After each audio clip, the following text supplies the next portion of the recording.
one bedroom in the house that wasn't on the second floor. My parents' house is a high rent. When we entered the house, it split off to 2 floors. One half flight of stairs going upstairs and one downstairs. The downstairs level had the den, the garage, my bedroom, and a bathroom. The other 3 bedrooms in the house were all upstairs. Since I grew up the oldest and the only boy in the house with 2 sisters, I got the room downstairs because it was the biggest and technically the coolest room. After I turned 10, my parents gave my twin bed to my little sister and I got a full-size bed, which was a bit of an upgrade because the room was big and could certainly fit a bigger bed. When I was 12, my little sisters were around 5 and 8, so at this age I would be allowed home alone, but my 5-year-old sister wouldn't be left alone with me, and my 8-year-old sister would only be left alone with me if my parents weren't going to be gone for too long. If they'd be gone for longer periods of the day, then one of my parents would take both of my sisters. For this short period of time, I'd say like 3 nights in a row, maybe a little more, I was waking up in the middle of the night for no reason, and I'd have trouble falling back asleep. Considering I was 12 years old, I knew I shouldn't have been having sleeping problems at that age. I was sleeping with the fan on next to my bed because it was a hot couple of days in the middle of the summer, so I wasn't sure what exactly was waking me up considering the fan provided a steady white noise. One of these nights, I got up after waking up to refill my glass of water. I went to the bathroom right outside my bedroom, and as I was filling it up, I thought I heard something come from inside my room. I turned off the faucet and then listened, but now there was nothing, just the sound of the fan. I walked to the doorway in my bedroom. I couldn't tell what it was, but something was creeping me out about my room now. I went upstairs to the living room and decided to sleep on the couch that night. I fell asleep eventually, but that same night, again, I woke up, this time to noises from the kitchen. I saw the glow of the light from the fridge and the sounds of someone rummaging through it. The way that floor was set up had the kitchen out of view from the couch in the living room. I couldn't see who was there. I heard the fridge door eventually shut, then footsteps walk away and downstairs. I was drowsy, so I went back to sleep. I believe it was the next day that my mom was folding clothes in my room. She told me my room stunk and I needed to clean up whatever that smell was. I ignored her because I really didn't smell anything. I wish I didn't ignore her though. That night, our dad put the air conditioning on because it was simply too hot. After we all watched a movie as a family, everyone started getting ready for bed. I went to my room and played video games for a little while before getting sleepy. By that time, I turned off the TV and console and rolled on my side to go to sleep like I always did. Tonight I didn't have the fan on because the air conditioning was on, so there was just the sound of the air blowing out from the vents in the ceiling. I fell asleep, but once again I woke up not long after. I didn't know what the sound I heard was. All I heard was the vent fan blowing air. Then when it stopped blowing air, the room was silent. And I heard something. Breathing. But it wasn't my breathing though. I looked around the room. The closet door was shut, so there was no way it was coming from there. Part of my childlike innocence assumed it was my younger sister playing a prank. I got on the floor and looked the one place I could think to look. Under the bed. I lifted the little piece of cloth that dangles at the bottom of the bed, and there was a very large person laying underneath my bed on a pile of blankets. Their head was facing me, but their eyes were closed. I fell backwards and basically crab walked out of the room, screaming, "Dad!" I heard my parents' door swing open and my parents yelling in concern. I pointed into my room and said, "Under the bed." My dad went and pulled out this very large, dirty-looking man. I remember my dad quite easily physically forcing the man outside as my mom called 911. I'm sure he went to jail for a while. Or maybe not, because he was homeless, who knows? This did a lot of mental damage to me where I didn't even want to sleep in my own room anymore, or let alone in that house. I had to sleep in the middle of my parents for a while. Then my dad installed security cameras all over the house. We threw out everything that was opened in the fridge because we had no idea what he put his mouth on in there. The fear of someone being under my bed stayed with me for a long time, years to come. We don't even know how long he was hiding under my bed. It could have been a few days. The smell, the person going through the fridge, the randomly waking up every night for a few days. Whether he meant harm or not, having someone hiding under your bed is every child's biggest nightmare.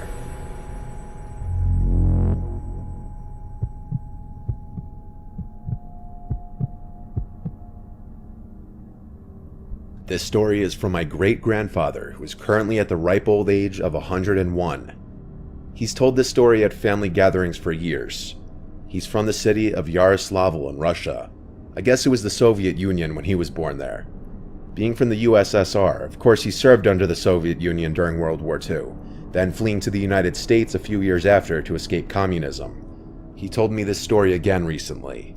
It happened not long after the Battle of Veliki Luki, which wasn't a major battle of the war, but it still ended up in a large amount of Soviet and German bloodshed, as most battles at the time did. It was the evening, and according to my great-grandfather, it was very cold that night, like hellish cold. They were in a small house/building that was one of the few with no damage to it, which made it nice because it was warm. Him and his comrades were celebrating with drinks, songs, laughing and joking, what you could imagine a celebration would look like. At some point in the evening, two fellow soldiers walked into the building. My great-grandfather and his friend Sergei didn't care for these two. It was apparently because they were loudmouths and were just unpleasant guys. Sergei asked my great-grandfather if he wanted to go out and have a smoke. He agreed, and the two put on their heavy coats and walked out into the freezing cold air. My great-grandfather pulled out a cigarette, as did Sergei, and then he lit both of their cigarettes. They were talking for a while, both enjoying their cigarette and basking in the glory that came along with winning the battle that had been going on for about 2 months. After my great-grandfather finished his cigarette, they were both about to go back inside when they heard what sounded like a man scream from the woods in the distance. Fearing that it was the scream from one of their comrades, possibly being attacked by a patrol of pissed-off Germans, they went back inside quickly and grabbed their guns. Because of the fact that there might be armed Germans, they got a bunch more of their fellow soldiers to run into the woods with them. My great-grandpa mentioned that as he got deeper into the woods, he started to get a weird feeling, like dread and fear. When they couldn't hear screaming anymore, my great-grandpa suggested that they all split into duos and search for whoever it was. Sergei went with him, while the others went off in their own duos. After about 2 minutes of walking through the dark, cold woodlands, my great-grandpa said that he could hear faint crying, like someone was in pain. Sergei heard this too, so they walked to where they heard the crying sounds. They started seeing drops of blood in the snow, so they both began to take the situation as more of a threat than they were earlier. It still gives me chills when my great-grandpa tells me this part. When him and Sergei got to the source of the crying sound, they had found the most bizarre and disturbing scene they had witnessed. 2 German soldiers on the ground, one of them dead, one alive. One of them had their uniforms ripped and bloodied. The alive one was cowering by a tree, muttering stuff in German. He didn't notice my great-grandpa and Sergei right away. My great-grandpa then walked towards the other body.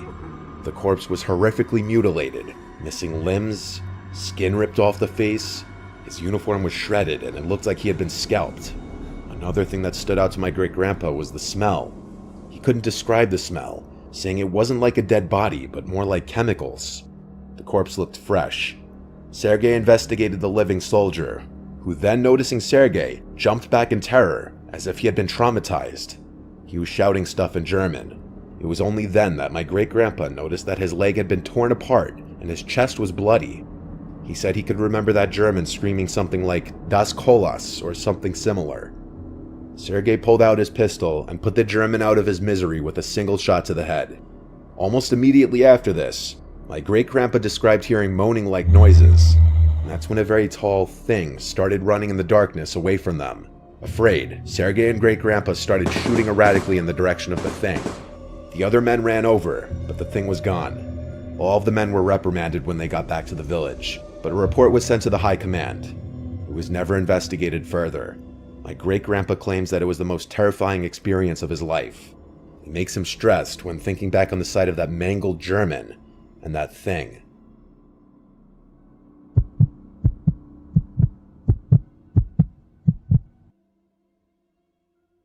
This happened when my fiancée Morgan and I just moved into our house together in a quiet little town.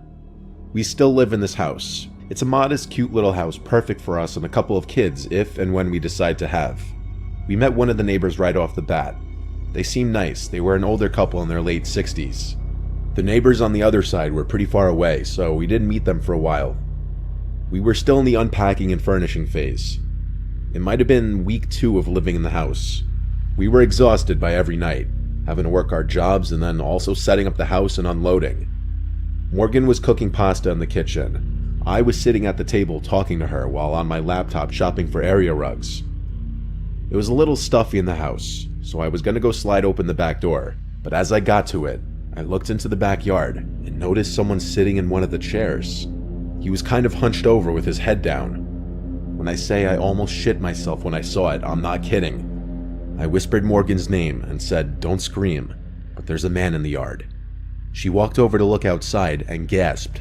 She grabbed me and kind of hid behind me and said, "Go say something." No, wait, don't. Truth be told, I myself didn't know if I should go out there or not. I'm not the biggest man, to be honest, and even though this guy had his back to us and was sitting down, he looked like he was bigger than me. Morgan suggested I knock on the glass and yell at him to leave. I didn't want to do it though, I was scared. The backyard is huge, but right outside the backyard door is a patio with the leftover furniture. The lights in the yard weren't on. We just saw him through the interior lights shining through the glass door, which meant he had to know we were in here. I said fuck it, knocked on the glass and yelled, "Hey, you need to get off our property." The man turned around and looked at me.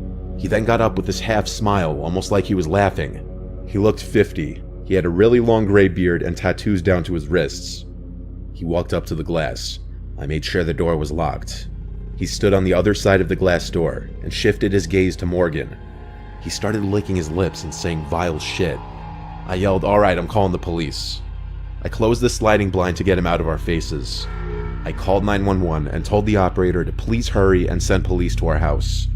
I could still hear the man on the other side of the door, now speaking at a very high volume, almost yelling, still saying disgusting things about Morgan. I put the phone to the glass so the operator could hear it. He made me stay on the phone until police would show up.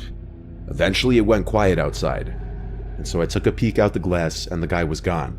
Still, I couldn't wait for police to arrive, and when they did, they searched the backyard, took a police report, and left. We thought it was over, but later on that night when we were in the living room watching TV, we both agreed we heard something from outside in the yard. I went over to the window and kinked the blind, just enough to see that man outside again. He had a cigarette in his hand. He was talking to himself, or trying to talk to us, facing the house. He noticed the kink in the blinds, because he ran over to the window. I jumped back, and he started pounding on the window, saying all these awful, sick things he wanted to do to Morgan. I told her to go upstairs. I didn't want her to hear this anymore. I yelled, "I'm gonna call the police again," and then the pounding stopped, and he went silent. I waited a few seconds before kinking the blind again, and he was gone. I went upstairs to go comfort Morgan, who was visibly shaken. I told her he was gone, when in hindsight I should have called the cops again. Downstairs, I heard bumping and knocking. I went halfway down the stairs and heard bumps on the back door and the doorknob twisting and turning. He was trying to get into the house. I grabbed the phone in the kitchen and called 911 again, once again begging the operator to send police now. This time the police arrived a lot quicker, and I didn't alert the man outside that they were coming. But unfortunately, by the time they showed up, that man disappeared again. It's very likely he just ran off into the trees deep in the backyard. He didn't come back again that night. The next day, we went around knocking on neighbors' doors, both introducing ourselves to those we hadn't met yet and asking them if they knew anyone matching the description of that man. What we found out was disturbing. A couple a few doors down from us knew that man. He was known for beating his ex-wife and having a drinking and drug problem, and generally just regarded as very dangerous.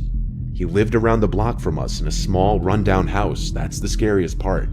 We reported him to the police, but since we didn't have him on video, we couldn't press charges. We don't know if he still lives there because we haven't heard from or seen him in a long time. I hope it stays that way.